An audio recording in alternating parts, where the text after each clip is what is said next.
I'm Amber Mitchell, 34, and I never thought my own brother would empty our family savings account of $45,000. The money I'd saved for years as a single mom to give my son Noah a stable home, gone overnight.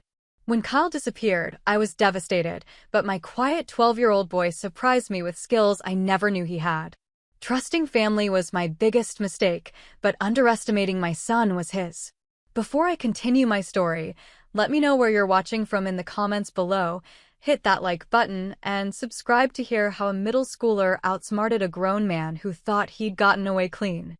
Portland has never been an easy city to afford as a single parent. For the past 8 years, I've worked as an administrative assistant at Morgan and Hayes law firm, pinching pennies and sacrificing luxuries to save for a modest home for Noah and me.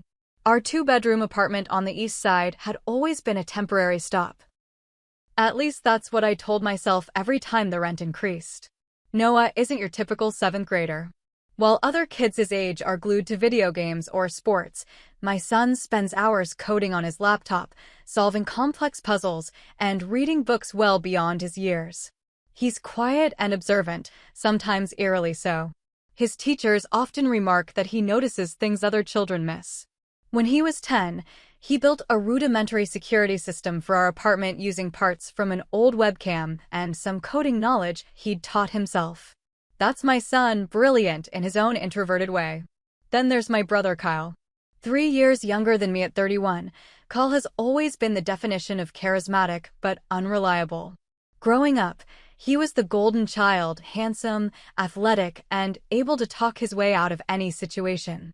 But as an adult, he bounced between jobs like they were hot potatoes. Bartender 1 month, sales rep the next, then construction worker, then rideshare driver. Nothing stuck because Kyle was always looking for the next best thing. Despite his flaws, I loved my brother. We'd been through a lot together after our parents died in a car accident 10 years ago. He was the only close family I had left. And for Noah's sake, I wanted to maintain that connection. Kids need family, I reasoned. 8 months ago, Kyle called me late on a Tuesday night. His voice sounded different, more mature, more grounded. He'd gotten a job as a financial advisor at a reputable company downtown. He'd been sober for 3 months after quietly struggling with alcohol for years. He was seeing a therapist. He was changing his life. I was genuinely proud of him.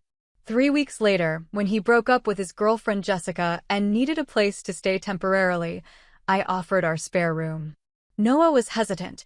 He'd always been slightly wary of his uncle's larger-than-life personality, but I assured him it would only be for a few months until Kyle found his own place. He's family, Noah, I explained as we prepared the spare room. Sometimes people need a second chance. I know, Mom, he replied quietly, arranging the pillows on the bed. I just hope he doesn't mess things up this time. I should have listened to my son's instincts. The first few weeks with Kyle were an adjustment. He left dirty dishes in the sink and came home late sometimes. But he paid rent on time, bought groceries occasionally, and even started taking Noah to school some mornings when I had early meetings. By month 3, he was cooking dinner once a week and had become a seemingly permanent fixture in our little family unit. You know what, Amber? Kyle said one evening as we sat on the balcony after Noah had gone to bed. I never thought I'd say this, but I think I'm finally getting my life together. I smiled, sipping my tea. It looks that way. I'm really proud of you. I've been saving, too, he continued, for my own place. But it's tough in this market. That's when the idea came to me. What if we combined our savings for a while? I've been putting away for a down payment for years. Together, we might be able to afford something sooner. You could rent a room from us until you're ready to move on. His eyes lit up. Are you serious? That would be incredible. The next day, we opened a joint savings account. I transferred my $45,000, every penny I'd saved over 8 years, into it. Kyle added $12,000 of his own. We set a goal. By the end of the year, we'd have enough for a down payment on a modest house in a decent school district. That evening, Noah found me looking at real estate listings online. Are we really going to buy a house with Uncle Kyle? He asked, his brow furrowed. Just until he finds his own place, I explained. It'll help us get into a house faster. Noah sat beside me, staring at the laptop screen. Do you really trust him with all your money, Mom? I closed the laptop and turned to face my son. Kyle has changed, Noah. People can change. And he's family. Noah nodded slowly, but the concern never left his eyes. If you say so. For 3 more months, everything seemed perfect. Kyle got a promotion. I received a small raise. Our joint savings grew steadily. I started touring open houses on weekends, sometimes bringing Noah along to see his potential future home. I'd point out features, a backyard where he could hang out, a space for a proper desk for his computer projects, his own bathroom. For the first time in years, our dream felt within reach. If only I'd paid attention to the signs. The unexplained late nights Kyle started pulling again. The mysterious phone calls he'd take outside. The way he'd change the subject whenever I brought up specific houses I was interested in. But I was too caught up in the possibility of finally providing the stable home I'd promised Noah for years. Once we have our own place, I told Noah as we walked through a modest 3-bedroom house just 10 minutes from his school, everything will be different. No more rent increases. No more worrying about leases. We'll have something that's ours. Noah squeezed my hand. That sounds nice, Mom. I didn't realize then that I was building our future on quicksand. Monday mornings were always hectic in our household. This particular Monday in April seemed no different at first. I woke up at 5:45 a.m., started the coffee maker, and hopped in the shower. By 6:30, I was knocking on Noah's door to make sure he was getting ready for school. Noah, time to get up, I called through the door. Big math test today, remember? I heard a muffled response and continued with my routine, making breakfast and packing Noah's lunch. It wasn't until 6:45 that I realized I hadn't heard Kyle stirring. He usually left for work around 7:15, and his shower could be heard through our thin apartment walls. Noah, is your uncle up? I asked as my son emerged from his room, fully dressed, but still sleepy-eyed. Haven't seen him, Noah mumbled, settling at the kitchen table. I walked to Kyle's room and knocked. No answer. I knocked again, louder this time.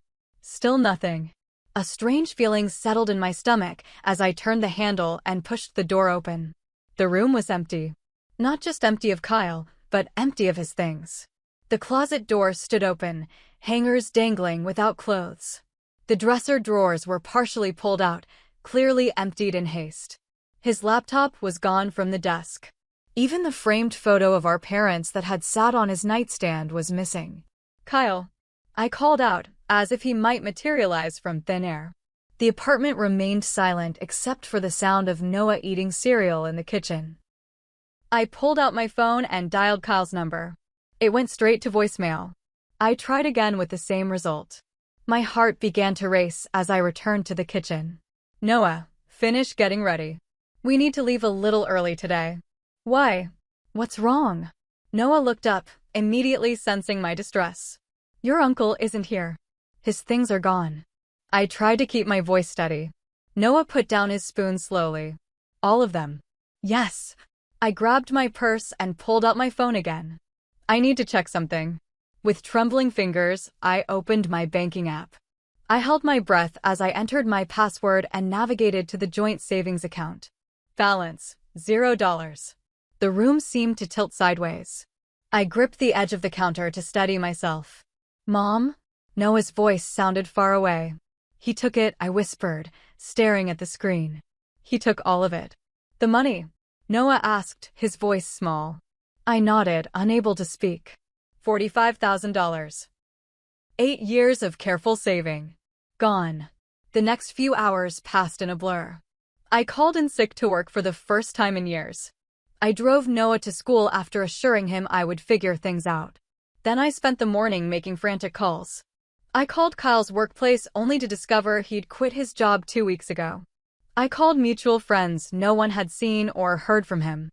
I called Jessica, his ex-girlfriend, who seemed genuinely shocked at what he'd done. I'm so sorry, Amber, she said, her voice tight with anger. I wish I could say I'm surprised, but this is why we broke up. He was always secretive about money. I caught him using my credit card once. By noon, I was sitting across from Officer Daniels at the Portland Police Department, filing a report. His expression remained professionally neutral as I explained the situation, though I detected a hint of pity in his eyes. "And you willingly added him to your savings account?" he asked, looking up from his computer. "Yes. He's my brother. I trusted him." The words tasted bitter in my mouth. Officer Daniels sighed. "Ms. Mitchell, I understand you're upset, and rightfully so. But legally speaking, this is complicated.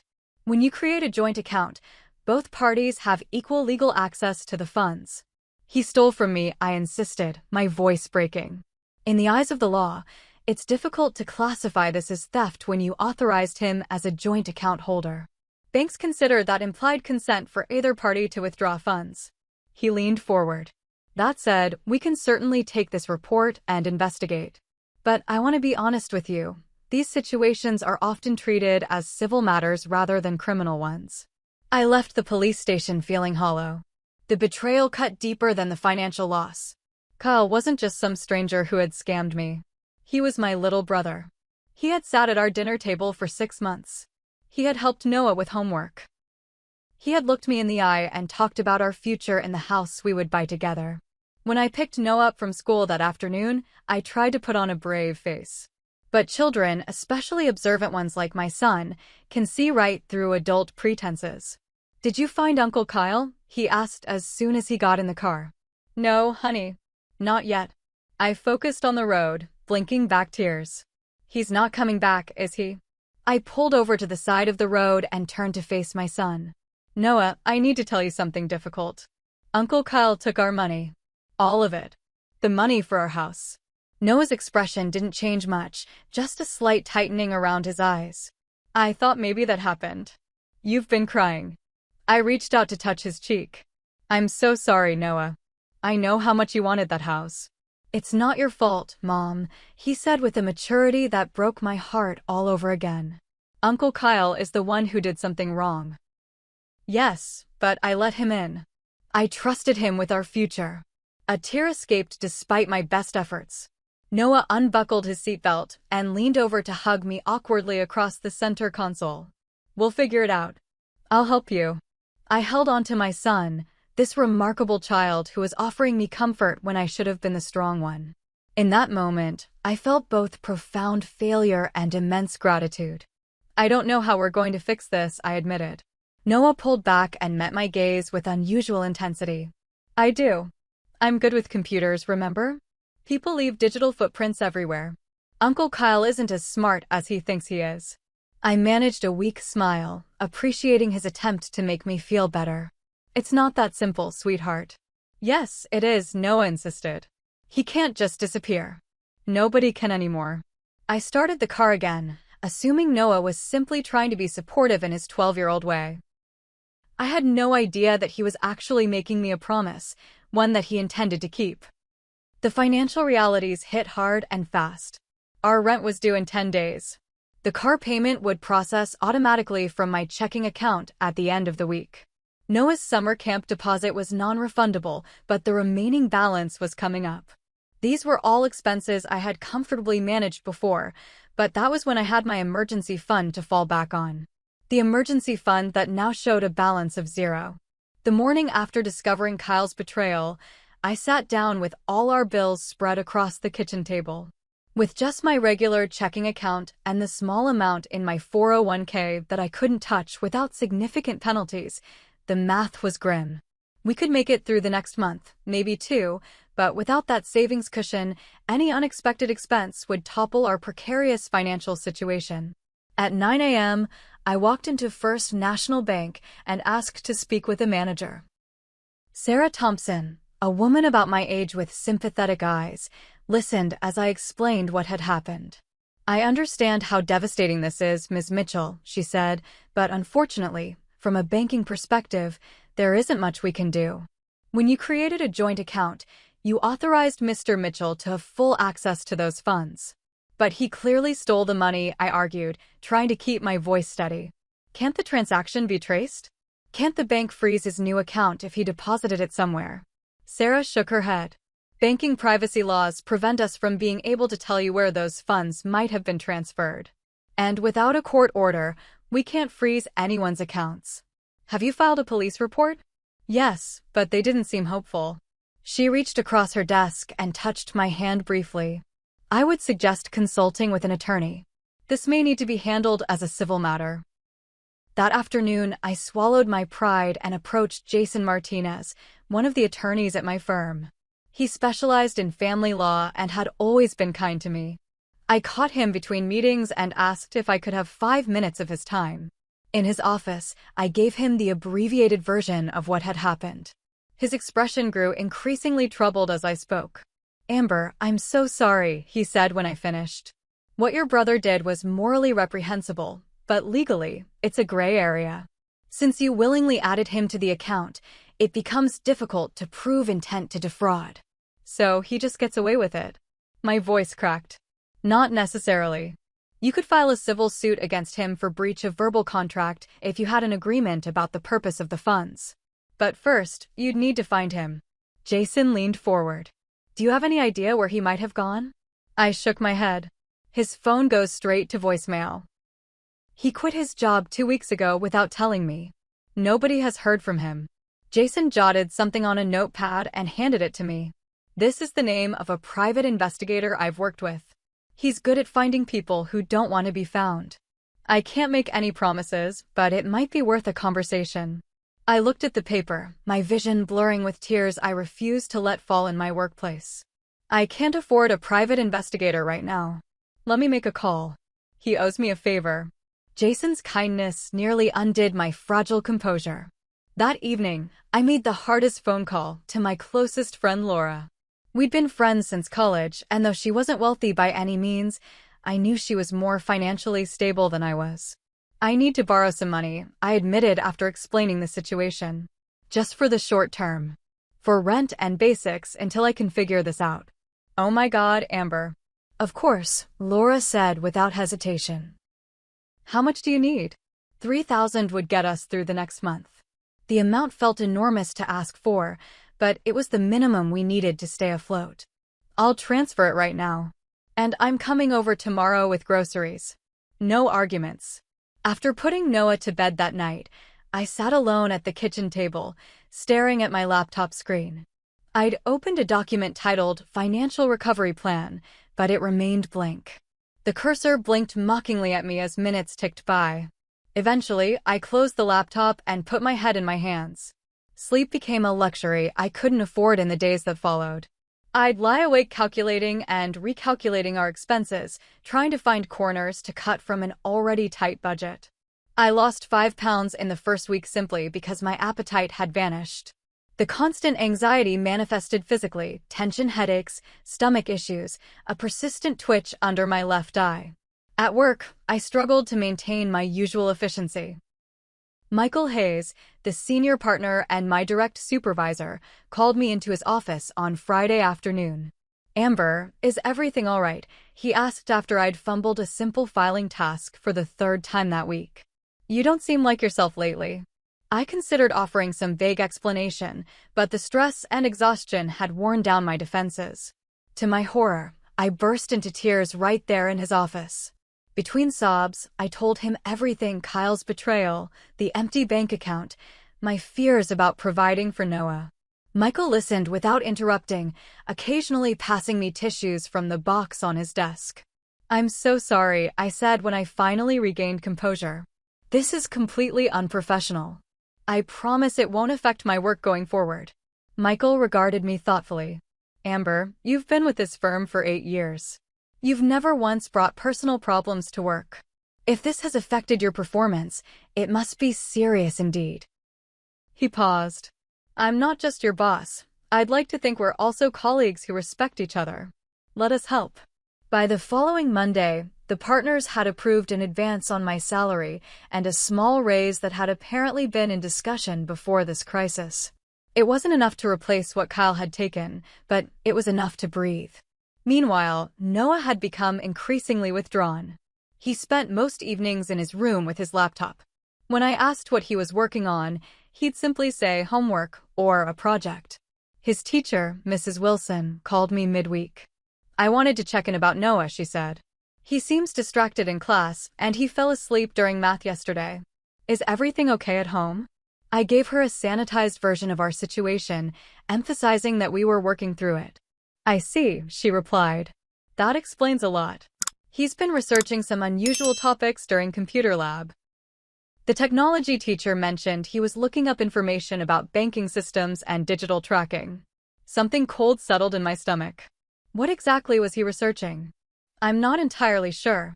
Mr. Patel just mentioned it in passing. He said Noah told him it was for a creative writing project about a detective story. That night, I knocked on Noah's door after dinner. He was hunched over his laptop, his face illuminated by the blue light of the screen. He quickly minimized whatever he was working on when I entered. Hey, buddy. Can we talk for a minute? Noah nodded, closing his laptop. Mrs. Wilson called today. She said you've been tired at school. I sat on the edge of his bed. And that you've been researching some interesting topics in computer lab. A flicker of something guilt? Defiance crossed his face. It's just for a project. Noah, I know things are stressful right now, but I'm the adult. It's my job to fix this situation, not yours.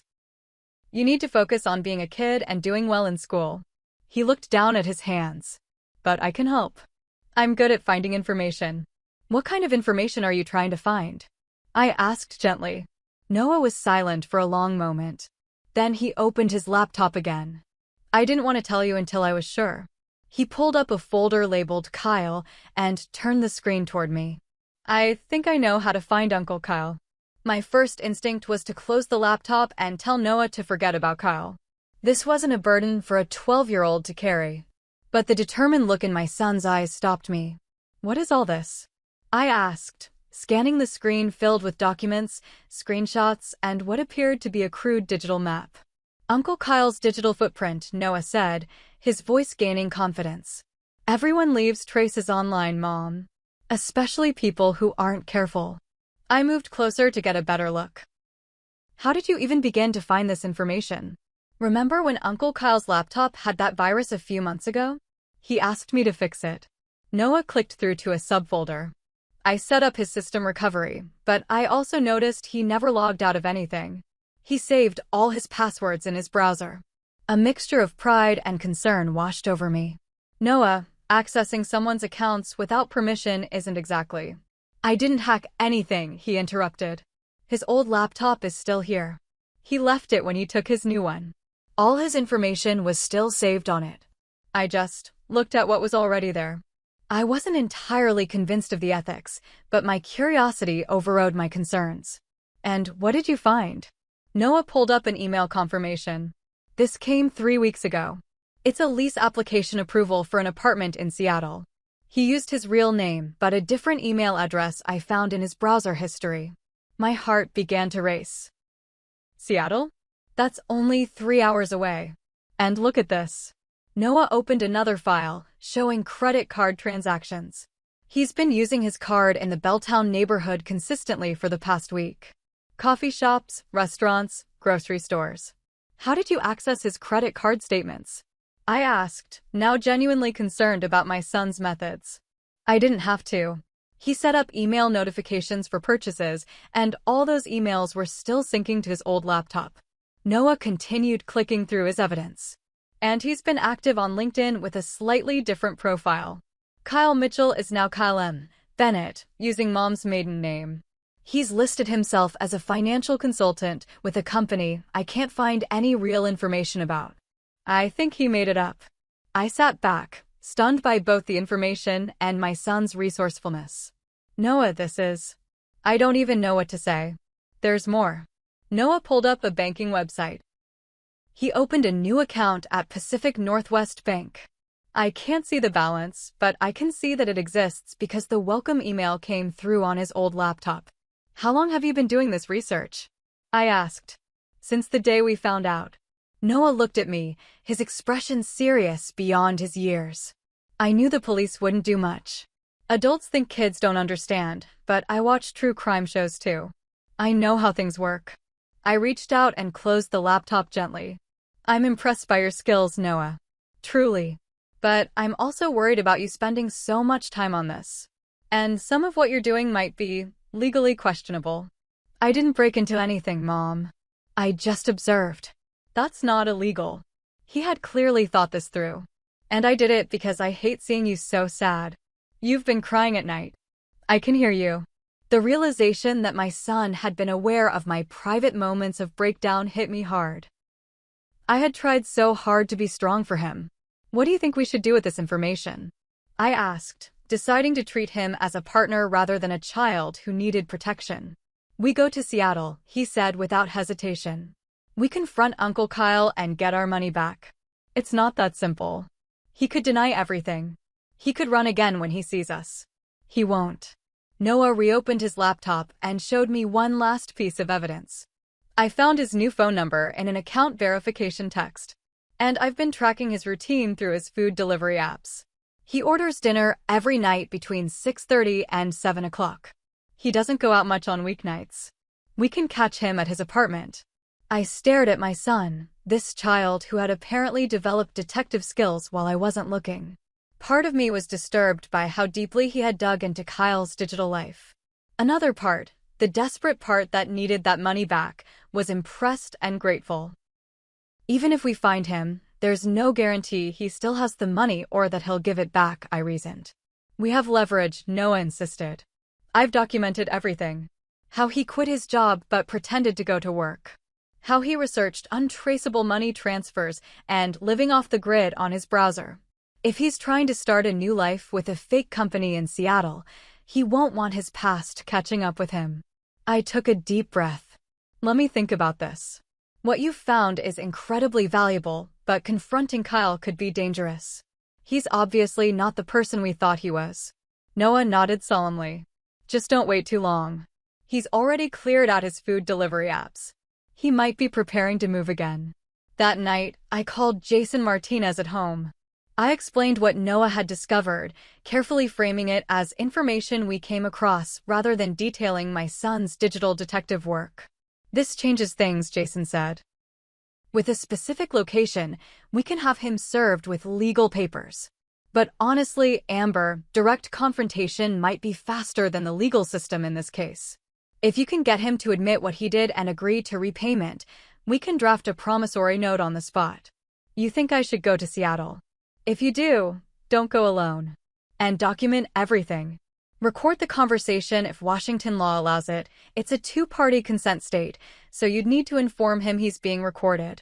After hanging up, I sat in the dark living room for hours, weighing our options. The legal route could take months or years, with no guarantee of success. Direct confrontation carried its own risks, but it might be our only chance at a quick resolution. By morning, I had made my decision. I requested Friday off work and told Noah we would be taking a trip to Seattle. Really? His face lit up. We're going to find him? We're going to try, I clarified. But we need to be prepared for this not to work. And we need to be careful. Your uncle has already shown he's willing to hurt us. He won't be expecting us, Noah said confidently. And he definitely won't be expecting me to have tracked him down. Over the next 2 days, we prepared carefully. Noah created a detailed map of Kyle's movements based on his digital activity. I spoke with Laura, who insisted on coming with us for safety. I withdrew the little cash I could from my checking account. And Jason Martinez prepared a promissory note and a script of exactly what I should say from a legal standpoint. As we packed the car on Friday morning, I looked at Noah, this child who had somehow become my partner in this bizarre situation. Are you absolutely sure about this? It's not too late to let the adults handle it. Noah zipped up his backpack containing his laptop and evidence folder. I'm sure, Mom. Uncle Kyle thought he could just walk away from what he did to us. He needs to learn he was wrong. With those words, we began the 3-hour drive to Seattle, following a trail of digital breadcrumbs left by a man who thought he had disappeared. The drive to Seattle was filled with an electric tension. Noah sat in the back seat with his laptop open, occasionally updating us on Kyle's recent digital activities. Laura drove while I stared out the window, rehearsing what I would say when we finally came face to face with my brother. He ordered coffee at the same place again this morning, Noah reported about an hour into our journey. Corner Brew on Bell Street. It's 2 blocks from his apartment. How can you possibly know that? Laura asked, glancing in the rearview mirror. His rewards app updated. Noah replied matter-of-factly. 5 more points added at 7:42 a.m. Laura shot me a look that said, "Your kid is either a genius or terrifying. Maybe both." The landscape changed from Portland's urban sprawl to Washington's evergreen-lined highways. Under different circumstances, this might have been a pleasant road trip. Instead, every mile marker brought us closer to a confrontation I was simultaneously dreading and impatient to have. What if he's not there? I asked, voicing one of my many concerns. His location services are still active on his weather app, Noah responded. He's in Seattle. What if he doesn't have the money anymore? The bank welcome email came with account notifications. There was a large deposit the day after he left. Noah had an answer for everything. He might have spent some, but not all of it. Not in less than 2 weeks. What if he refuses to talk to us? This time, it was Laura who answered. Then we call the police and show them everything Noah has found. They might have dismissed you before, but with an actual location and evidence of premeditation, they'll have to take it more seriously. We arrived in Seattle just after noon, stopping for a quick lunch at a drive-thru before heading to the address Noah had identified as Kyle's new residence. It was a modern apartment building in Belltown, sleek, anonymous, and undoubtedly expensive. The kind of place someone might choose if they suddenly came into a substantial sum of money. He lives on the 4th floor, Noah said, consulting his notes. Apartment 412. How do we get in? Laura asked, eyeing the secure entrance with its intercom system. We wait, I decided. Noah, what time does he usually come home from, whatever he's pretending to do all day? Based on his food delivery patterns, between 5:30 and 6 p.m. That gave us about 5 hours to wait. We found a coffee shop across the street with a clear view of the building's entrance. Laura and I ordered drinks while Noah set up his laptop at a window table. This is surreal, Laura commented, stirring her latte. I feel like we're in a stakeout scene from a movie. Except in movies, the bad guys usually have guns, not my child's college fund, I replied grimly. The hours crawled by. Noah alternated between monitoring his digital tracking and playing games on his phone. Laura made business calls, stepping outside occasionally to maintain privacy.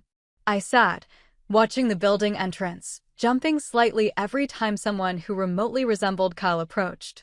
At 4:45 p.m., we moved to Laura's car, parked with a view of both the front and back entrances to the apartment building. The waiting was excruciating. Every minute stretched my nerves tighter. There, Noah suddenly exclaimed from the back seat at 5:37 p.m. I followed his pointing finger and felt my heart leap into my throat. It was Kyle, but not quite the Kyle I remembered. His usually short brown hair was now bleached blonde and styled differently. He wore sunglasses and clothes I didn't recognize. More expensive looking than his usual attire. But his walk, the slight slouch of his shoulders, was unmistakable. That's him, I confirmed, my voice barely a whisper. We watched as he entered the building, shopping bag in hand. Now what? Laura asked. I took a deep breath. Now we confront him. We waited 15 minutes, enough time for him to get settled, but not so long that he might leave again. Then, with Noah's backpack of evidence and my heart pounding in my ears, we approached the building. A resident was exiting as we arrived, and Laura smoothly caught the door before it closed, allowing us entrance without having to use the intercom. We took the elevator to the 4th floor in silence. Noah's hand found mine, and I squeezed it reassuringly. Apartment 412 was at the end of the hallway. I stood before the door, momentarily frozen. Mom? Noah whispered. Are you okay? I nodded, swallowed hard, and knocked. There was movement inside, footsteps approaching. Then silence, as if someone was looking through the peephole.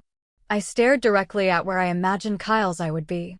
The door swung open, and there he was. Kyle's expression transformed from casual curiosity to shock to panic in the span of seconds. Amber, he stammered, instinctively trying to close the door again. Laura was faster, wedging her foot in the doorway. I don't think so, asshole. Kyle's eyes darted between us, then landed on Noah. Something like shame flickered across his features before hardening into defiance. What are you doing here? He demanded. How did you find me? Are you going to invite us in? I asked coldly, or would you prefer to have this conversation in the hallway where all your new neighbors can hear about how you stole $45,000 from your sister and 12-year-old nephew? His face paled. After a moment's hesitation, he stepped back, allowing us entry. The apartment was sparsely furnished, but with high-end pieces, a leather sofa, a glass dining table, a large flat-screen TV still with the protective film on it. The shopping bag he'd carried and contained a designer jacket with the tags still attached. My money was clearly being put to use. "You've been busy," I commented, gesturing around the apartment. "Amber, this isn't what it looks like," Kyle began, running a hand through his newly blonde hair. "Really? Because it looks like you emptied our joint savings account and disappeared without a word. It looks like you're living it up in Seattle while Noah and I struggle to pay rent." "I can explain." "Save it," I interrupted. "We know everything, Kyle. We know you quit your job 2 weeks before you left. We know you researched how to disappear and transfer money without being traced. We know you've created a fake consulting business and changed your name to Kyle Bennett." His eyes widened. "How could you possibly know all that?" Noah stepped forward, opening his backpack. "I tracked your digital footprint, Uncle Kyle." He pulled out his laptop. "Every website you visited. Every app you used. Every email you received." Kyle stared at his nephew in disbelief. That's not possible. You're just a kid." "A kid who is smart enough to look at the laptop you left behind," Noah replied, his voice steady. "The one where you stayed logged into everything and saved all your passwords. You went through my computer." Kyle's shock was turning to anger. "That's invasion of privacy." Laura laughed without humor. "That's rich coming from the guy who stole his sister's life savings." "I was going to pay you back," Kyle insisted, turning to me. "It's just, I got into some trouble. Gambling debts. They were threatening me. So your solution was to steal from us." I couldn't keep the hurt from my voice. "You lived in our home for 6 months, Kyle. You sat at our dinner table. You helped Noah with his homework. And all that time, you were planning to take everything from us." "It wasn't like that," he protested weakly. "It was a moment of desperation. I was scared. So were we," I shot back. "When we discovered all our money was gone. When I had to borrow from friends to pay rent. When I had to explain to Noah why we couldn't buy the house I promised him." Kyle sank onto the sofa, head in his hands. "I'm sorry. I really am. But the money, most of it's gone. I had debts to pay." Noah had been quietly setting up his laptop. Now he turned the screen toward Kyle. "That's not true. You deposited $43,000 into your new account at Pacific Northwest Bank 12 days ago. There have been withdrawals, but the current balance is still over $32,000. Kyle's head snapped up. "How the hell do you?" "Your account confirmation emails," Noah explained calmly. "They were still syncing to your old laptop. Every transaction gets an alert." A new voice entered the conversation. "Kyle? What's going on? Who are these people?" We all turned to see a woman standing in the hallway leading to what I presumed was the bedroom. She was pretty, in her late 20s, looking confused and concerned. "Taylor," Kyle said, clearly flustered. This is my sister Amber. And my nephew Noah. And their friend." "You never mentioned a sister," Taylor said, stepping further into the room. "Or a nephew." "He never mentions a lot of things," I replied. "Like the fact that he stole $45,000 from us before moving here." Taylor's face drained of color. "What?" "Kyle, is that true?" "It's complicated," he muttered. "No, it's not," Noah interjected, pulling up more files on his laptop. "It's actually very simple. He planned it for weeks. Look." He turned the screen toward Taylor, showing the browser history he had recovered. Searches for "how to disappear," "untraceable money transfers," "starting over with new identity." Taylor backed away from Kyle as if he had suddenly become dangerous. "I've only known you for 2 weeks," she said quietly. "Who are you, really?" "Taylor, please," Kyle stood, reaching for her. "I can explain everything. I think I've heard enough." She grabbed her purse from a side table. "I'll be staying with my sister tonight. Don't call me." After Taylor left, the apartment fell into a heavy silence. Kyle stood in the middle of the room, looking deflated and cornered. Here's what's going to happen, I finally said, my voice surprisingly steady. You're going to transfer the remaining money back to me. Today. Now. And you're going to sign a legally binding agreement to pay back the rest. And if I refuse? A flash of the old Kyle. The manipulator, the charmer who thought he could talk his way out of anything. Noah clicked something on his laptop, and a recording began to play. Kyle's voice from moments ago. I was going to pay you back. I got into some trouble. Gambling debts. It was a moment of desperation. Washington is a two-party consent state for recordings, Kyle said smugly. That's not admissible. We're not in court, I replied. But this recording, along with all the evidence Noah has collected about your premeditated theft, would make a compelling case for the police. And your new employer. And anyone else you're trying to reinvent yourself with. You're bluffing. Noah pulled out his phone and pressed another button. A small red light illuminated on what I now realized was a hidden camera in his jacket zipper.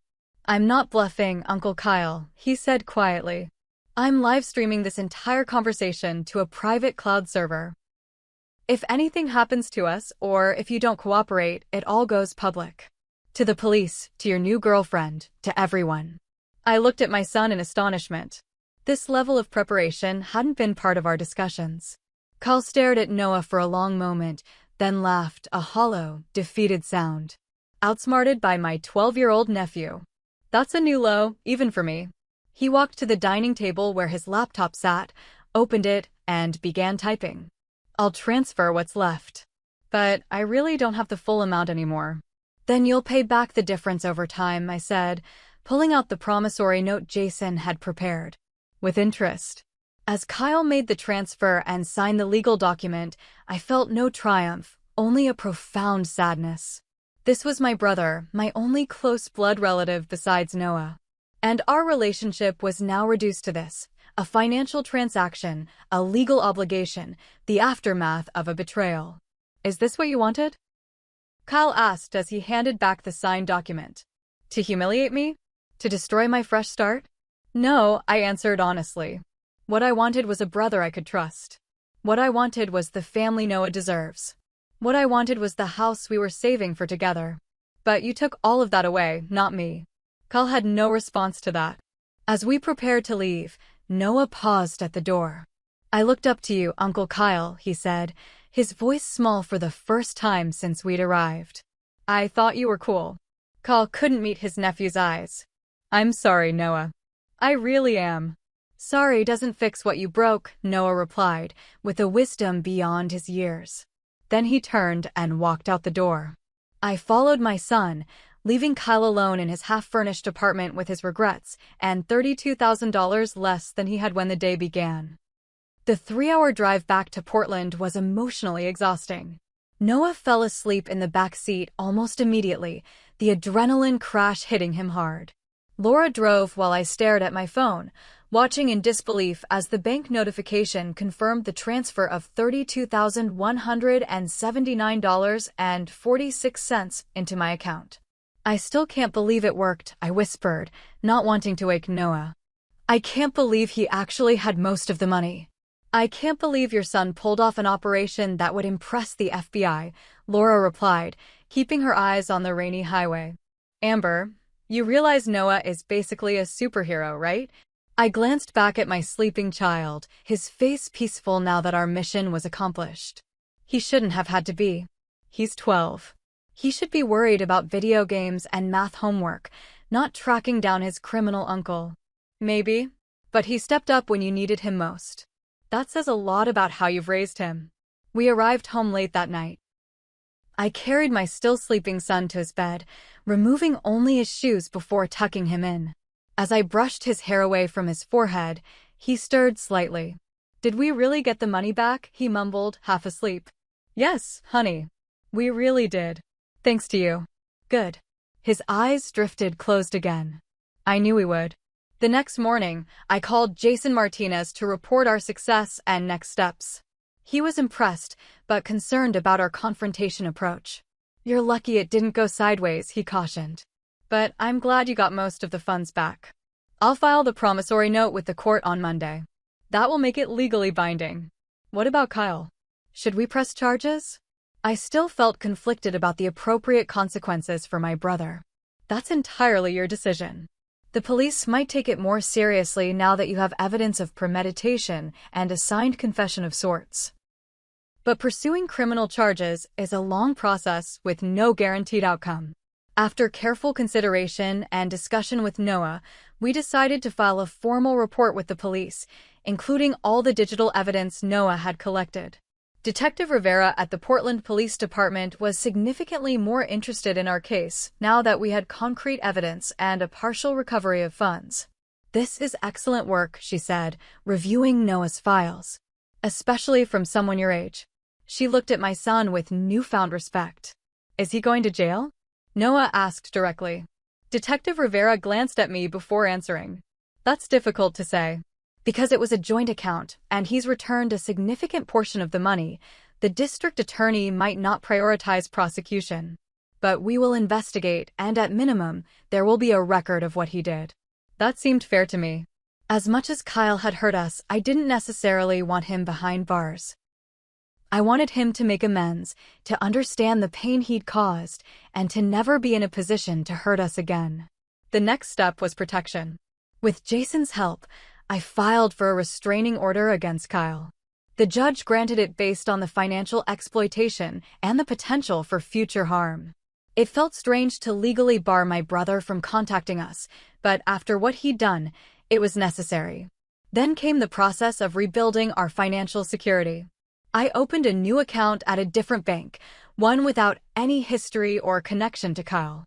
I set up additional security measures, including two-factor authentication and notifications for any withdrawal over $100. The paranoia would fade with time, I hoped, but for now, extra caution felt warranted. With the recovered money, we were able to pay back Laura and rebuild most of our emergency fund. The house down payment would have to wait until Kyle repaid the remaining $13,000, but we were in a much better position than we had been just days ago. Noah seemed to process the experience in his own way. He was quieter than usual, spending time organizing and securing the evidence he'd collected. One evening, I found him deleting files from his Kyle folder. "What are you doing?" I asked, sitting beside him on his bed. "Getting rid of stuff we don't need anymore," he replied. "Detective Rivera has copies of everything important." "How do you feel about everything that happened?" I asked carefully. "With Uncle Kyle?" Noah considered the question. "Sad. And kind of angry still. But also," he hesitated, "also proud, I guess, that I could help." "You did more than help, Noah. You saved us." He shrugged, uncomfortable with the praise. "I just used what I knew about computers. Uncle Kyle wasn't very careful. It was more than that. You were brave and resourceful and determined." I put my arm around his shoulders. "But I want you to know, it's okay to feel sad about Uncle Kyle. He was family. Do you think he'll ever change? Like, really change?" It was a profound question that deserved an honest answer. "I don't know. People can change, but they have to want to. They have to do the hard work themselves. We can't change them." Noah nodded thoughtfully. "Is that why we got the restraining order?" "Because we don't think he'll change. We got it because we need to protect ourselves while he figures out who he wants to be." I squeezed his shoulder. "Maybe someday, if he proves he's different, we can reconsider. But for now, this is what safety looks like for us." The following weeks brought a strange new normal. Kyle made the first scheduled payment on time, deposited directly to an account set up solely for that purpose. He sent an email, not blocked by the restraining order, with a simple message: "I know this doesn't fix anything, but I'm sorry. I'm getting help." I didn't respond. Words felt insufficient after what had happened. But I didn't delete the email either. Noah gradually returned to his regular activities, though his interest in cybersecurity had clearly been ignited by the experience. His technology teacher, Mr. Patel, took a special interest in Noah's newfound focus, steering him toward ethical hacking and security protocols rather than surveillance techniques. "Your son has remarkable aptitude," Mr. Patel told me during a parent-teacher conference. "But it's important he understands the ethical responsibilities that come with such skills." I couldn't have agreed more. Noah and I had several conversations about privacy, digital boundaries, and the legal implications of his methods in tracking Kyle. While I was grateful for the outcome, I wanted to ensure he understood that emergency situations didn't justify making a habit of invading others' digital spaces. Surprisingly, word of our ordeal spread through our small community. I hadn't intended to share the story widely, but Laura had mentioned it to a few mutual friends, and soon I was receiving calls and texts from people offering support. Some shared similar experiences with family financial betrayal. Others simply wanted to check in or offer help. Michael Hayes, my boss, called me into his office one Friday afternoon about a month after our Seattle confrontation. "Amber, the partners and I have been discussing your situation." He smiled warmly. "We'd like to offer you a promotion to Senior Administrative Coordinator. It comes with a significant salary increase that might help you rebuild your savings more quickly." "That's incredibly generous," I said, genuinely moved. "But I don't want charity." "This isn't charity," Michael assured me. "We've been planning to create this position for months. Your handling of the Kyle situation simply confirmed what we already knew. You're resourceful, determined, and exactly the kind of person we want in a leadership role." The promotion meant an additional $8,000 annually, not enough to replace what Kyle had taken immediately, but enough to accelerate our recovery significantly. I accepted with gratitude. Through it all, Noah remained my rock. He had seen me at my most vulnerable and stepped up in ways I never could have anticipated. Our relationship had subtly shifted, not that he had become the parent or I the child, but we had become partners in a way we hadn't been before. He had earned a new level of respect, and I found myself consulting him more often on decisions that affected our household. 3 months after our confrontation in Seattle, Kyle's second payment arrived on schedule. Attached was a letter, handwritten this time. "I'm 6 weeks sober," it read. "I've been diagnosed with gambling addiction and am working through a program. I know you have no reason to believe me, but I wanted you to know that I'm trying. What I did to you and Noah was unforgivable. I don't expect forgiveness, but I hope someday you might believe that I regret it with every fiber of my being." I showed the letter to Noah, who read it carefully. "Do you think he means it?" he asked. "I don't know," I answered honestly. "But I hope he does." Noah nodded. "Me too." That weekend, we did something we hadn't done since before Kyle's betrayal. We went house hunting. Not to buy yet, but just to look, to dream a little, to remind ourselves that our setback was temporary, not permanent. As we walked through a modest 3-bedroom home in a neighborhood with good schools, I watched Noah examining the room that could be his. "What do you think?" I asked. He ran his hand along the windowsill, looking out at the small backyard with its single maple tree. "I like it. It feels safe." "That's what matters most," I agreed. "That we feel safe." And for the first time in months, I truly did. 6 months after our confrontation with Kyle in Seattle, life had found a new rhythm. The acute pain of betrayal had dulled to an occasional ache, appearing only when unexpected reminders surfaced. Kyle had made 5 payments on time, each one arriving with a short update on his recovery. I still didn't respond, but Noah and I read each one together, documenting our progress toward financial restoration. We moved from our old apartment to a slightly larger one in a secure building with a doorman. The rent was marginally higher, but my promotion covered the difference, and the additional security was worth every penny. The new place had a small study that became Noah's computer workshop, complete with a desk I found secondhand and refurbished as a weekend project. The most profound change wasn't in our living situation, but in Noah himself. The quiet, observant boy had grown more confident, more willing to share his thoughts and ideas. His teachers noticed the transformation too. "Noah has really come out of his shell," Mrs. Wilson told me during our spring parent-teacher conference. "He's participating more in class discussions and even volunteered to help with the school's computer security audit." This latter project became a turning point for Noah. The school's technology coordinator, impressed by Noah's skills, which I had carefully explained as an interest in cybersecurity without mentioning the Kyle situation, invited him to help identify vulnerabilities in the school's network. Under proper supervision, Noah discovered 3 significant security flaws that could have compromised student data. "Mom, I found a way to access the grade database," he told me excitedly one evening.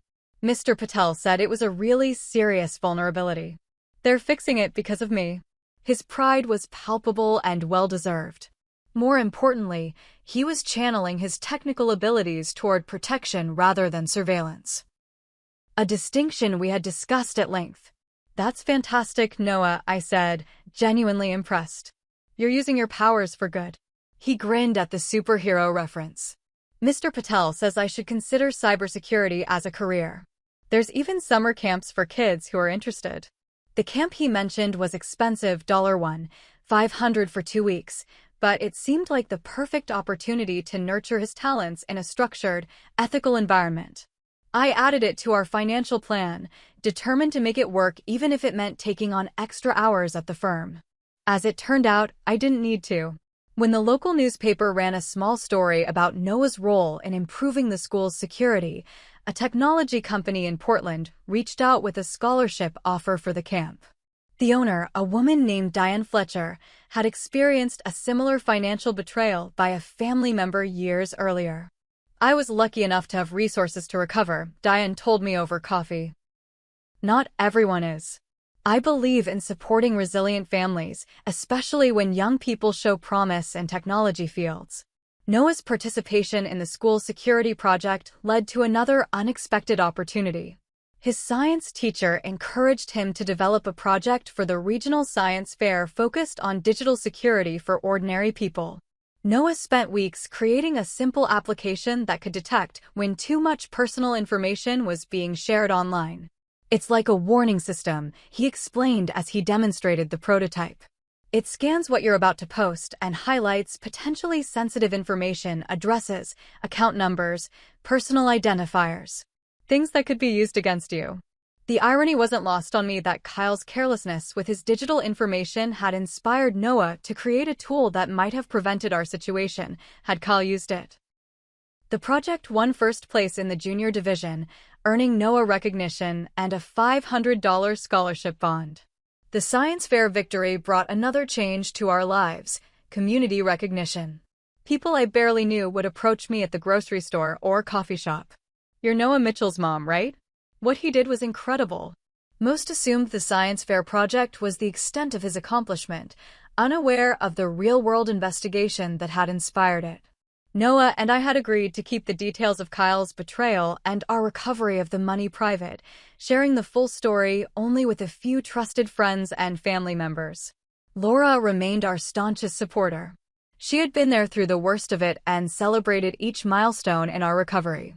When Noah's birthday approached in May, she insisted on hosting a small party at her house.